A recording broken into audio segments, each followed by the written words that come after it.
eating. For one, you may have a dysphagia and or difficulty swallowing, and that definitely would impact your ability to eat well. Another issue could be, and it depends on what part of the brain was impacted.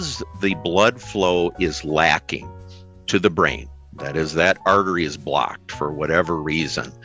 Those brain cells then are lacking in oxygen and can no longer function. And the severity.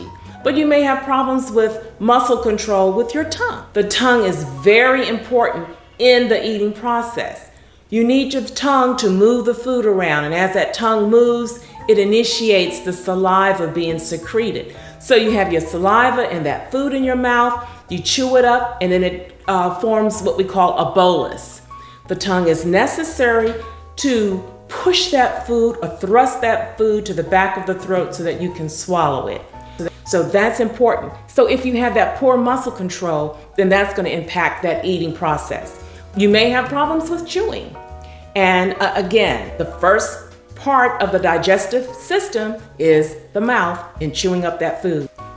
You may have some semi-paralysis on one side of the mouth or the other, which would cause a lot of drooling because you can't close your mouth and chew, and so a lot comes down. And that may be embarrassing to you, that may be frustrating to you or to the person who's taking care of you. It's going to be a process, but you can get through the process.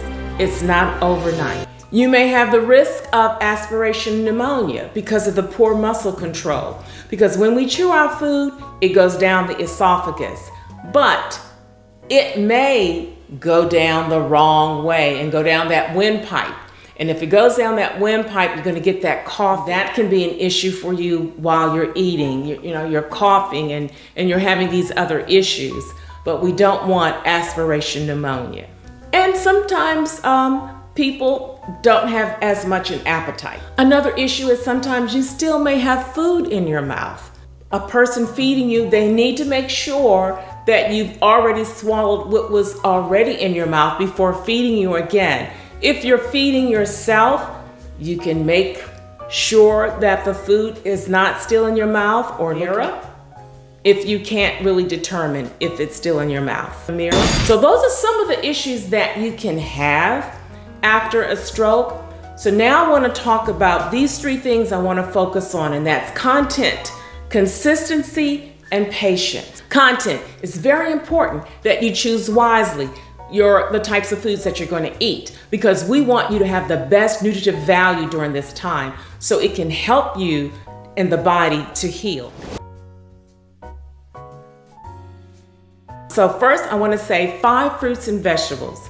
5 fruits and vegetables because our fruits and vegetables are plentiful with antioxidants, which are good for us. Like those anthocyanins, they're good with helping to lower your cholesterol, triglycerides, and or fats, and they're just good for your vascular health altogether. They can even help with lowering your blood pressure. So you want to have those anthocyanins. They're powerful, and they give pigments to the food that we eat. Anthocyanins give the blue, purple color, deep red, blue, purple color to the fruits and vegetables. So you can get them in your berries, blackberries, blueberries. You can get them in cherries. You can get them in purple grapes. Also eggplant, black beans. Good sources for these anthocyanins. Now, lycopenes, another substance found in fruits and vegetables. Be thinking red and pink because they give the red color to our fruits and vegetables. So that is tomatoes. Yes, I love tomatoes. Tomatoes, red peppers, pink grapefruit, and my favorite, watermelon. Consistency. Fresh fruits and vegetables may be difficult for you, so it may be during this period while you're healing to have the consistency that you cook it. And so with red peppers and tomatoes It may be more of a problem for you to eat them raw, but if you can eat them, fine. But if not, then cook it and make it into a soup. And you can put those red peppers in there, those tomatoes, and just come up with something wonderful. Whole grains, and that's brown rice, barley, quinoa, oatmeal. And for consistency, starting out while you're healing, it probably would be better for you to cook it in a cereal or a gruel. And breads. For your protein, lean meats, poultry, fish. I promote a plant-based diet, so I definitely would encourage getting your protein from tofu, getting it from quinoa, beans, lentils, and peas, and cook them well so that they're almost make their own gravy, because that would be a good consistency. In other foods, I prefer non-dairy milk and non-dairy yogurt. Now, water. Again, particularly if you're drooling, you're gonna need more fluid, so throughout the day, sip water, particularly if you're having some dysphagia or difficulty swallowing. You may need a product that you can put in any fluid, be it juice or water, and it will thicken it. Now we're talking about content, and we talked a little bit about consistency. Now there are some foods that I really would want you to limit, and that's a lot of saturated fat, trans fats, and fried foods. So that's donuts, that's sweets and pies, biscuits, things that are really high in fat. I definitely would want you to limit that.